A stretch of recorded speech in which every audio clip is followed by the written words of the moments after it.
A gente vai dar continuidade, infelizmente sem dar um intervalo, sobre o painel das boas práticas sobre animais comunitários. Esse painel é uma ideia de tentar fazer com que a gente conheça ideias interessantes de boas de bons resultados, né? Que muitas vezes a gente não tem conhecimento que acontecem, né? À medida em que fui procurando, que Sônia foi me encaminhando alguns endereços, eu fui descobrindo boas práticas em vários lugares e tão legais. E assim, tem algumas que acontecem na nossa cidade que a gente também não sabe. Então, é uma oportunidade de deixar registrado e de quem está ouvindo participando pelo canal ou aqui com a gente, também de conhecer e saber que já existem pessoas aí fazendo coisas tão legais e que a gente pode se inspirar e adequar à nossa realidade também, né? Mas, antes de tudo, nós vamos começar por um vídeo da Lu Baldan. Eu vou apresentar rapidamente. A Lu, ela vai entrar daqui a pouquinho com a gente. Eu vou deixar passar o vídeo e vou fazer a apresentação dela depois. Ela vai entrar para responder algumas perguntas, caso vocês tenham, tá? Então, a gente pode, se vocês quiserem fazer as perguntas ali pelos comentários, ou levantar a mão e se inscrever, a gente abre aí essa janelinha e a Lu vai entrar, então, para que a gente possa ouvir as respostas dela. A Lu, ela é especialista em comportamento animal. Então, além de tantas outras coisas, eu vou pedir a Bia para soltar o Olá, vídeo. pessoal. Boa tarde a todos. Eu sou a Lu Baldan, sou mestre em ciências, doutora em ciências veterinárias e trabalho exclusivamente com medicina veterinária comportamental de abrigos. Mas hoje aqui a gente vai falar especificamente sobre animais comunitários, né? Cães comunitários. E para isso eu trouxe um título aqui para vocês falando: Os cães falam. Vocês entendem? Então, para isso, nós vamos começar a falar sobre etologia mesmo, sobre o comportamento. Então, para a gente poder entender por que das atitudes desses cães comunitários, né? Então, o comportamento, gente, tem a ver com o indivíduo e o ambiente. Então, ele vai reagir de forma a resposta, né, de acordo da resposta do ambiente que ele está inserido, né? Então, a World Animal Protection e a Universidade de Bristol, eles falam que o comportamento são as escolhas feitas pelo animal como resultado de análise dos estímulos ambientais. Ou seja, frequentemente muitos, né? Como eles dizem aí. Ou seja, esses animais que vivem na rua, né? Eles são, né? Eles têm que lidar com muitos estímulos ambientais. Então, eles vão reagir de acordo com esses estímulos. E isso é importante a gente pensar, tá? Quais são esses estímulos, aonde eles estão, e aí a resposta do cão virá, tá? E essas escolhas podem ser influenciadas pelas experiências. Então, por exemplo, aqui a gente pode ter um cão que já foi chutado na rua, que alguém já jogou uma moto em cima dele, uma bicicleta em cima dele. Então, ele traz experiências. Os cães têm memória, eles não vão esquecer, tá? E aí, claro, tem o estado fisiológico. Então, por exemplo, se tem na rua, aí na universidade, uma cachorra prenha, né? Uma cachorra que está esperando filhotinhos, ela vai reagir de forma diferente, ela vai totalmente proteger aquele ambiente dela, tá? E todas as outras respostas de acordo com cada raça, cada espécie, tá bom?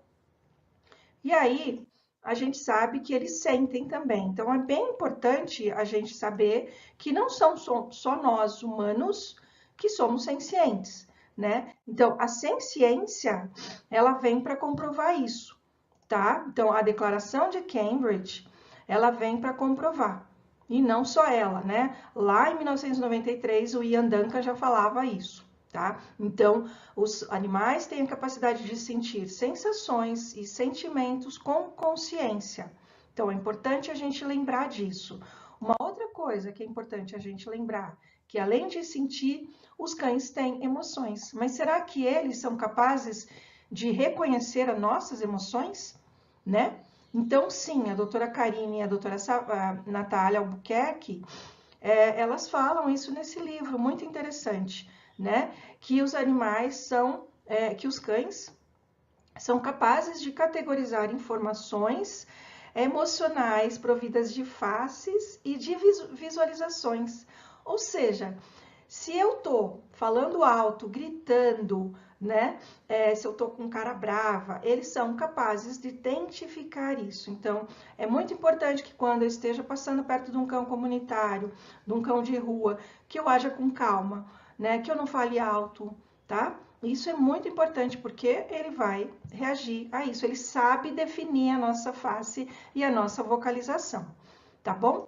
E os cães se expressam. Mas será que nós entendemos, né?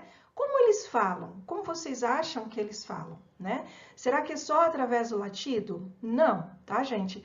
O cão usa especificamente 3 sentidos especiais, né? Muito especiais para ele, por exemplo. O olfato, a audição e a visão, tá? Então, é através desses sentidos que ele vai explorar, que ele vai se comunicar, tá? Entre eles e para nós também, tá? Então, vamos explorar essa linguagem corporal dos cães para que vocês possam entender como eles se comunicam e não levem mordidas, né? Se vocês respeitarem o espaço deles, vocês vão ver que vocês não vão levar mordidas, tá? Então, os cães contam tudo através da sua expressão corporal. Então, tudo isso que vocês estão vendo nessa imagem é uma expressão corporal. Então, o cão pode estar normal, pode estar em alerta, pode estar agressivo, pode querer brincar, né? Pode estar numa postura de submissão, ok? E eles se comunicam entre eles e conosco através da cauda, dos olhos, da orelha, da boca e a postura geral, tá bom? Então, isso é importante, porque é através dessa linguagem, gente, que ele vai falar pra gente, que o cão vai falar pra gente, tipo assim, ó, tá tudo bem, você pode tocar em mim. Não, não pode tocar em mim, tá? E a cauda, ela conta muita coisa pra gente, tá? Então, muitas vezes as pessoas pensam, ah, uma caudinha abanando, ele tá bem. Não, nem toda cauda abanando significa que, ok, você pode pôr a mão nele, tá bom? Então, lembre-se disso. Então, vamos ver. Se você encontra aquele cara ali, ó, abanando a cabeça, abanando o rabo, abanando o corpo inteiro, tá? Esse é o cara legal. Esse você pode pôr a mão sem medo, tá tudo certo, beleza, tá? Quando ele apresenta a cauda rápida e instável, então bate e para, bate e para. Isso é uma situação de excitação do cão, né? Então, às vezes, quando ele conhece outro cãozinho, ele faz assim e para, assim e para. Esse não traz nenhum risco pra gente, tá? Esse tipo de cauda. Agora, a cauda abano lento, então aquela que faz assim, ó, significa que o cão tá, olha, não sei, não estou confortável com essa situação, tá? Então, cuidado para quando colocar a mão nele, cuidado, tá? Prestem atenção. Cauda alta e rígida. Geralmente é o cão dizendo pra gente assim, eu não tenho medo de nada, porque embaixo da cauda é a glândula do medo. Então, se ele tá com a cauda ereta, se ele tá com a cauda erguida, e aqui a gente vê, quem faz muito isso é o Golden, o Labrador, né? Tá aqui, ó, ele tá encontrando outro cão no seu território. Ele tá tentando fazer a guinha desse cão quando eles fazem isso. Cuidado se a cauda estiver assim. Significa que ele não está confortável com a situação, tá bom? Agora, se ele tiver com a cauda relaxada, olha a diferença, ó, cauda relaxada, eu posso sim fazer carinho nessa barriguinha, é porque ele quer mesmo esse carinho, tá bom? E aí o cão, antes de qualquer coisa, gente, o cão avisa tudo pra gente. São sinais que a gente chama de sinais de apaziguamento, ele avisa tudo. Toda vez que ele não está confortável, ou ele sacode, ou ele vai sentar, ou ele vai virar a cara pra gente, né? Ou ele vai bocejar, tá? Ele vai erguer a patinha, como a gente viu naquela postura lá atrás, tá? Ou ele vai dizer, olha, eu tô bem, não quero conflito mesmo, eu quero, né? Eu tô legal. Então ele vai chamar para brincar, né? Ele só vira a cara, vira o olho, ok? Então tudo isso são sinais de apaziguamento. É o cão dizendo pra gente, eu não quero brigar, tá? Então, por exemplo, aqui a gente tem um videozinho, ó. Esse cão tá dizendo pra gente assim, ó, não quero briga, não quero, ó o rabo, a cauda batendo devagar, tá? Ela tá dizendo, eu não quero conflito, tá? Então eu tenho que tomar cuidado para quando eu vou pôr a mão nela, ok? Tá bom? Tá vendo? Nem sempre toda a cauda abanando significa ok, tá? Então, como eu disse, os cães não mordem do nada. Existe uma escada de agressividade, tá? E são esses sinais de apaziguamento. Então, quando a gente vai encontrar um cão, cuidado, né? Reparem nesses sinais, vocês agora sabem a linguagem corporal, né? Então, tudo isso, gente, significa o quê? A escada de agressividade dele. Ele está dizendo pra gente, olha, eu não quero conflito. Né? Então, eles não mordem do nada. Olha, eles vão avisando, vão avisando, vão avisando. Se você insistir, né, em ultrapassar o limite que ele está falando para você, ele realmente vai te morder, tá? Então, ele avisa os limites. Isso é muito importante. Por isso que a gente diz, o cão não morde do nada, tá? Ok? Lembre-se disso, né? Então, o que que a gente traz com tudo isso para vocês aí, né? O que que é importante? A gente precisa entender que um cão que que vive na rua, que já tem aquele seu ambiente definido, né? Ele traz comportamentos que é natural da espécie, né? Ele traz a brincadeira, ele traz a caça, ele traz o medo, ele traz a guarda.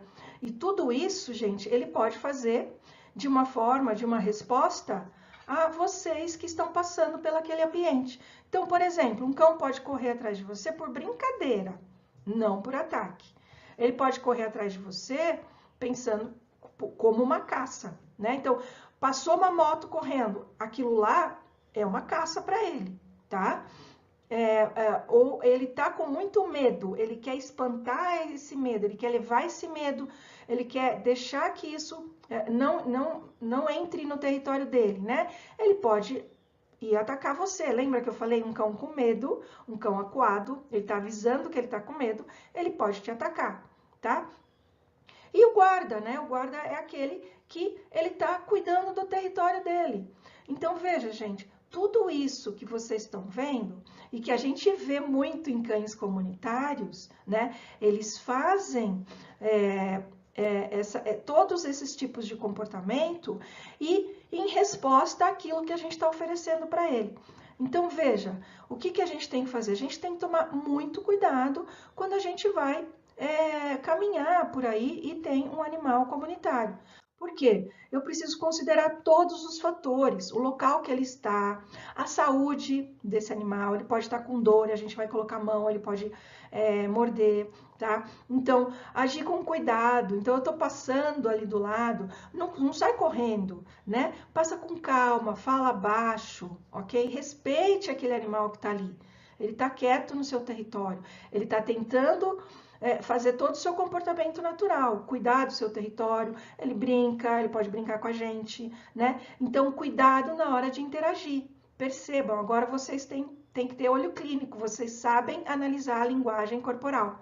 Então, analise isso com muito calma, né? E lembre-se, gente, tratar com respeito, tá? Afinal, toda ação tem uma reação. Então, veja, se eu tratar aquele cão comunitário com respeito, com certeza ele não vai me trazer problema algum, ok? Então, é isso que eu queria trazer para vocês e muito obrigada pelo convite de estar aqui presente nesse evento, muito importante e necessário, né? Deixo aqui os meus contatos e fico aberta, então, para perguntas. Muito obrigada.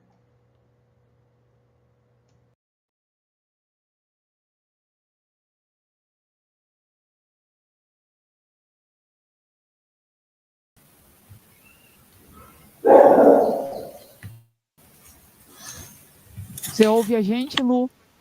Oi, vocês me ouvem? Sim, estamos te ouvindo. Se na transmissão não foi possível assistir o vídeo, a gente vai colocar depois, vai ficar tudo gravado, né? Porque a gente aqui assistiu, mas parece que no YouTube ficou a tela preta. Aí depois a gente vai disponibilizar. Queria te dizer, Lu, que já tem uma professora daqui do colégio estadual e também de faculdades, que ela quer passar esse vídeo para os alunos. É uma escola, o CETEP, que funciona aqui no campus, e muitas vezes, como ela disse, os alunos vão passar a mão, né, nos cachorros, e às vezes acham que isso não é desrespeitar, mas a personalidade de cada um vai depender. Aqui mesmo a gente tem duas que foram adotadas, então tínhamos, que quando a gente passava. No meu caso, ainda não. Algumas vezes até sim, mas na maioria não. Mas o desconhecido, que passa a mão na cabeça, ela queria morder. Dorinha, Bibi, eram essas, né? E eu tenho uma pergunta para te fazer. E queria saber se tem alguma pergunta daqui do grupo. Enquanto eu faço a minha, se alguém tiver, pode levantar a mão. Tá, Giovana. Aqui no campus, Lu, a gente percebe o quanto alguns animais correm atrás de moto, de bicicleta, o quanto eles são territorialistas. Então, uma questão é essa. Como é que a gente poderia lidar com esses animais nesse sentido, sendo territorialistas, eles querem defender aquele espaço e até as pessoas, às vezes, quando a gente está perto, eles saem correndo atrás de outras, ou alguém que se aproxima que é desconhecido para eles. Então, essa é uma pergunta. O que você orienta para o que a gente pode fazer para minimizar isso? A gente teve há pouco tempo uma cadela que mordeu dois estudantes de uma outra escola que tem aqui dentro do campus, e é uma situação complicada, porque você vai prender os animais, eles vão ficar presos. Como é que a gente pode conviver? Eu até dei assim uma sugestão: pega essas garrafinhas PET de água, enche, quando vier, tenta jogar água para espantar, mas não tenho nenhuma orientação. Falei isso porque a água muitas vezes espanta, né? E sem machucar. Mas queria perguntar para você, que é especialista no assunto, o que você poderia dizer para a gente com relação a essa parte de defender o espaço deles e essa parte de correr atrás de bicicleta, de moto. Como eu disse Mais uma na aula, pergunta. né? Tá. Você quer que a gente faça um bloco de perguntas? Pode ser? Pode ser, pode ser. Eu vou pedir. Você não quer vir aqui, não? Eu vou pedir a Adriane, a professora Adriane, ela está vindo aqui para você também vê-la. É um prazer, né, falar com alguém que entende de etologia, né, uma ciência que eu admiro demais, né. Muita gente fala, né, que os cães comunitários, eles acabam mordendo aquelas pessoas que não gostam deles. Existe realmente um cheiro, um pânico, algo que as pessoas que não gostam dos animais podem fazer para que tentar se proteger dessas mordidas? Porque muitas das vezes eu acredito que eles mordem realmente quem não gosta deles. Obrigada, professora, pela pergunta. Tem mais alguma ou eu posso responder? Tem eu. Tá dando pra escutar? Pode. São duas dúvidas. Uma sobre animais que a gente adota. Eu tenho uma cachorrinha que ela veio de rua e eu acredito que por ela ser de rua, ela tem uma ansiedade assim absurda. Quando ela fica sozinha, quando não tem ninguém em casa, ela sempre vai fazer alguma coisa para quando a gente chegar, a gente dar uma atenção para ela, mesmo que seja uma atenção de forma negativa. E eu já recebi a recomendação de colocar remédio em gota, que é calmante, na água dela. Mas eu não sei se essa seria a primeira forma de ajudar a tratar a ansiedade dela. E uma outra dúvida que foi de uma situação que aconteceu esse final de semana, é a seguinte. Às vezes alguém já tem um animal e quer adotar outro animal, mas o primeiro animal, aquele que já estava em casa, é muito territorialista. Qual seria a forma adequada de introduzir esse novo animal, seja ele gato ou cachorro, é, na família, de forma que não haja confronto entre eles e que tudo aconteça da forma mais saudável? Pronto, Lu. A palavra é sua. Perfeito. Tá bom, não sei nem por onde eu começo, tem muita coisa aqui, mas vamos lá. Eu vou começar de trás para frente, tá? Porque o último tema, a primeira pergunta é o tema da nosso bate-bola aqui. Bom, sobre a introdução de um novo animal na casa, né? A gente precisa fazer uma socialização. Então, mesmo sendo um cão com gato, um gato com gato e cão com cão, eu sempre preciso fazer uma socialização, tá? Gato e gato é mais difícil, é mais demorado, tá? Cão com gato é possível, mas também tem um tempo, tá? E cão com cão, o que a gente faz geralmente? A gente, por exemplo, leva o cão que já existe na casa para um ambiente diferente, tá? Tipo uma área que eu possa soltar e eu posso fazer a socialização desses dois nesse ambiente, para depois levar para casa, principalmente se é um cão territorialista, como você falou, né? Que vai cuidar do ambiente. Então, eu não vou invadir a casa dele com outro animal. Eu vou apresentar primeiro lá fora, para depois entrar. E quando eu entrar, eu entro com os dois juntos. Tá bom? Então, isso dá muito certo. Tem vídeos no meu Instagram sobre socialização, explicando passo a passo, sabe? Dá para vocês entenderem como eu faço a socialização. E eu faço, todo mundo pode fazer, tá? Tendo muito cuidado, dá para fazer, tá? A outra sobre a ansiedade, tá? Eu trabalho comportamento e eu sou uma médica veterinária que não medico, tá? Então, o que eu trabalho é só com exercícios, com modulação comportamental, eu não faço o uso de nenhum medicamento, tá? Então, para tratar a ansiedade, se for ansiedade de separação, né, existe uma síndrome para isso, né? Então, o cão precisa apresentar vários sinais, tá? Para se tornar uma síndrome. Ele está vocalizando, ele está estragando os móveis, ele está fazendo as necessidades em lugares errados. Então, isso compõe a síndrome de ansiedade de separação. Por isso, tem que ser tratado, tem que ser, dá para fazer, só que são etapas de planejamento que eu passo para o tutor e que ele consegue fazer e sanar essa ansiedade. Por quê? Porque o animal tem que entender que você vai sair, que você vai voltar, que você vai sair, que você vai voltar. Mas também pode ser aquela ansiedade porque o cão é muito ativo. Então, se ele não tem o que fazer em casa, ele fica sozinho o dia inteiro, ele vai fazer algo que... ele vai procurar algo para fazer e vai estragar algumas coisas, né? E mesmo que isso traga uma tristeza para o tutor, e o tutor chega e fica bravo com ele prefere levar essa bronca do que deixar de estragar as coisas. Então, qual a orientação para isso, gente? Vai passear bastante antes de sair, né? Acorda mais cedo, vai caminhar com ele, faz uma atividade com ele, né? Gaste a energia desse cão, porque ele vai ficar melhor em casa e proporcione coisas para ele lá. Então, brinquedos interativos, quando eu tenho um cão sozinho, é super recomendado, tá bom? Sobre o cheiro que as pessoas caminham, né, e os cães comunitários atacam. Talvez seja essa coisa que o cão faz a leitura corporal da gente, né?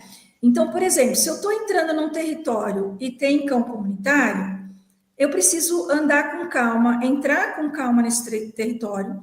O que acontece com as pessoas que já têm medo, elas já estão realmente sentindo todo aquele medo, né? Aquele susto, e claro que a gente muda, né? E claro que o animal sente.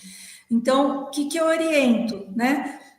Para ali um pouquinho, fica calmo, né? Faz de conta que está conversando, tenta se mostrar calmo para aquela situação e espera ver o que o cão vai fazer. Porque muitas vezes acontece aquilo que eu falei, né? A pessoa sai correndo. É claro que ele vai correr atrás, né? E ele corre mais que a gente, ele vai pegar, tá? Então, o ideal é, de repente, a pessoa pode caminhar ali, se ela precisa passar num lugar que tem cão comunitário, ela pode leva um petisco, sabe? Leva um petisco. Se o cão vier na sua direção, fica quieto. Não faça movimentos bruscos e oferece petisco, tá? Então, esse cão vai associar você a uma coisa legal. Você não é mais um invasor do território. Então, você está pedindo permissão para passar por aquele lugar, tá? E a troca aí, a permissão é o petisco, tá bom? Então, dá para fazer isso. Mas tem que entender de verdade, gente, todo o ambiente, para eu poder falar e poder passar exercícios de que forma essa pessoa pode caminhar com mais tranquilidade. Mas o básico é isso, nunca se apavore, nunca saia correndo, né? Porque ele vai fazer isso mesmo, tá? Ele vai investir, e principalmente naquela pessoa que está mostrando medo. Por isso que ele investe mais. Porque ele sabe que ele está sendo mais poderoso que aquela pessoa, tá? Porque, gente, a gente é mais alto que eles. Nós somos, na postura normal nossa, nós somos uma ameaça para eles, tá? Então, tanto que quando eu for modular um cão que está assustado, que está agressivo, eu fico na posição, na altura dele. Eu não fico alta para mexer com ele, né? Então, toda vez que eu vou mexer com um cão, eu nunca abaixo em cima dele. Por quê? Porque isso é uma ameaça para ele, tá? Então, se a gente ficar quieta, calma, a gente já está maior que eles, tá? Então, eles vão parar, pensar 2 vezes antes de atacar, ok? Claro, é difícil isso? É difícil, mas é o correto a se fazer, tá? Tem que ter sangue frio ali, leva sempre um petisco na mão, isso é muito bom, tá? E quanto à bicicleta, a moto, né? É a mesma coisa, eles estão correndo atrás, eles estão defendendo o seu território, né? Dá para fazer um controle disso? Dá, mas precisa ter alguém aí trabalhar isso. Então, mostrar para eles que a bicicleta passando, por exemplo, eu passaria primeiramente com uma bicicleta com calma, não em cima dela, com ela do lado, paro perto deles e dou petisco. Então, eu vou fazer a mesma coisa, eu vou associar a bicicleta com uma coisa legal. Aí passo, movimento um pouco mais a bicicleta, dou mais petisco. Movimento até o ponto que eu vou subir na bicicleta e dar petisco, tá? Então, dá para fazer um trabalho, né? Só leva tempo e ter alguém disposto a fazer isso. E moto é a mesma coisa. Eles precisam associar com uma coisa boa. Não sei se vocês já viram um vídeo, né? Que o cara, ele desce da moto e fala, calma, gente, eu vou passar com calma. E ele passa com calma. Quando ele monta na moto e vai acelerar, eles vão atrás. Porque é essa coisa de caça que eles têm, né? De caça, de cuidar do território. Então, tem tudo isso nele, né? Isso é um comportamento natural deles, gente, tá? E quando eles estão em turmas, né? Eles fazem ganguinha, né? Então, tem sempre um que fica cuidando do ambiente, guardando, né? De guarda mesmo. E eles trocam os horários da guarda, sabe? Então, eles formam um grupo muito bem organizado, tá? Mas a gente consegue lidar com isso se a gente fizer esse trabalho super com calma, natural, sem jogar água, não precisa jogar água, tá? Porque tudo que a gente faz é aquilo que eu falei no final, toda ação tem uma reação, né? Então, falar calma, agir calma, tudo isso favorece a nossa convivência. A gente precisa dividir esse local. Então, para dividir o mesmo espaço, a gente tem que conviver bem, né? E, claro, gente, tem que policiar as pessoas que maltratam esses animais, porque eles começam a entender que todo ser humano é ruim. Então, a gente tem que mostrar o contrário. E se a gente conseguir notar alguém fazendo o contrário, chama, sabe? Explica, olha, não faça isso, ele está aí, eu posso estar aqui também passando, e a gente pode conviver bem, tá? Se ele está lá, ele está por algum motivo, né? Eu sempre falo isso. Ele não apareceu lá à toa. Alguém abandonou, alguém não quis mais, então é responsabilidade. Claro, a gente acaba assumindo uma responsabilidade de alguém que foi irresponsável, né? Mas a gente pode conviver bem com os cães comunitários, tá? E principalmente, eu não sei se aí tem lei de cão comunitário. Quando tem lei de cão comunitário, é muito legal, porque tem um programa de cão comunitário, né? E tudo isso pode facilitar a convivência. Espero ter respondido tudo. Acho que sim. Certo, gente? Respondeu tudo? Lu, quero agradecer muito sua participação. A gente vai colocar uns Vou vídeos falar uma coisa. Ah, sim, pode falar. Posso? Eu só queria Pode. fazer um adendo na discussão que teve, que eu estava escutando, né? Eu estava em movimento, eu estava escutando a discussão do Pitbull, tá? Também tem um vídeo meu no Instagram explicando como foi criada essa raça, tá? Ela, para vocês terem uma ideia, ela sempre foi reconhecida como uma raça de cão de companhia, tá?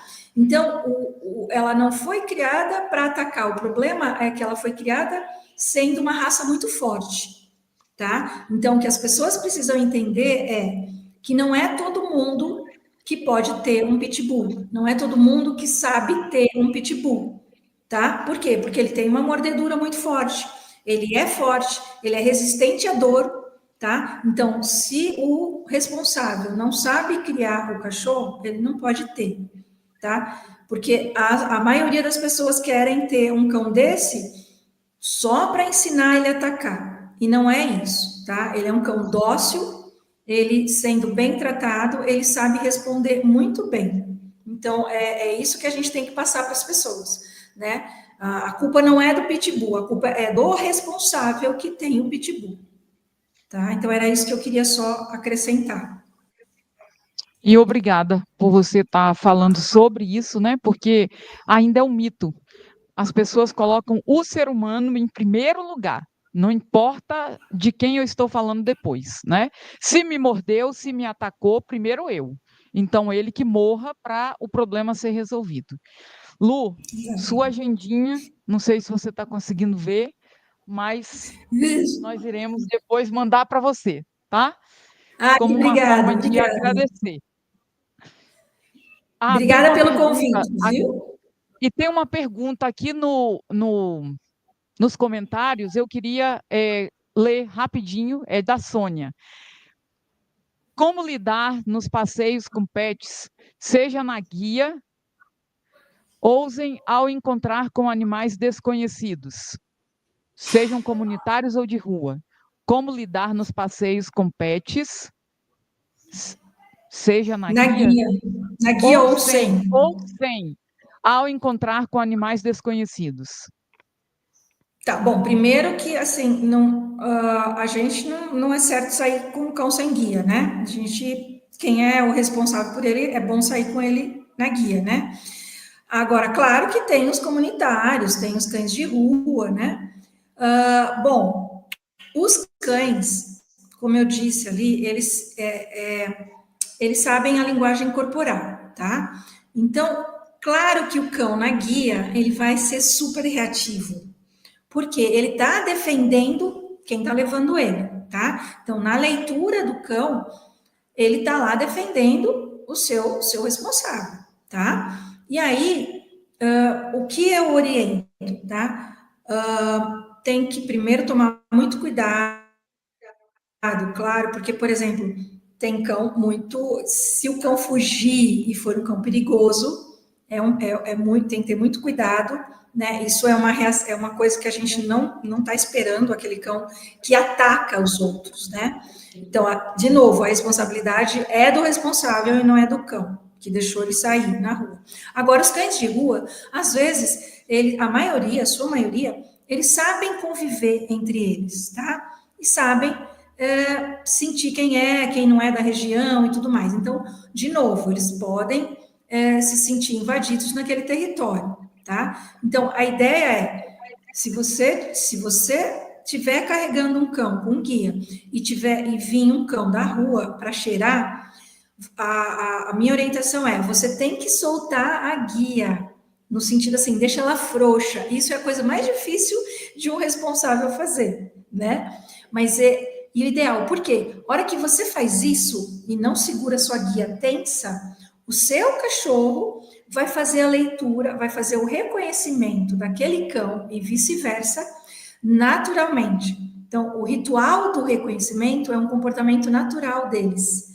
A gente que atrapalha, né? Tanto que quando os cães estão sem guia no parque, eles estão brincando, tá tudo certo. Não gostei de você, eu vou embora e acabou. Eu não brigo, tá? Mas quando eles estão com a gente e a gente está com a guia tensa, isso interrompe o ritual do reconhecimento entre eles. Porque eles só querem cheirar. Lembra dos 3 sentidos?